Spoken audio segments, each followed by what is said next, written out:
آدم نے بھی اور شیطان نے بھی، دونوں کی رویے میں فرق تھا، حکم عدولی دونوں سے ہوئی، غلطی دونوں نے کی۔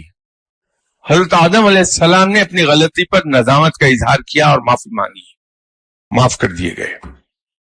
صرف اتنا ہوا کہ زمین پر جیسے پلان تھا، کیونکہ جب حضرت آدم علیہ السلام کی فارمیشن ہوئی، ان کو بنایا گیا، تو اس وقت قرآن یہ کہتا ہے کہ میں نے اسے زمین پر اپنا خلیفہ بنایا، مقرر کیا ہے۔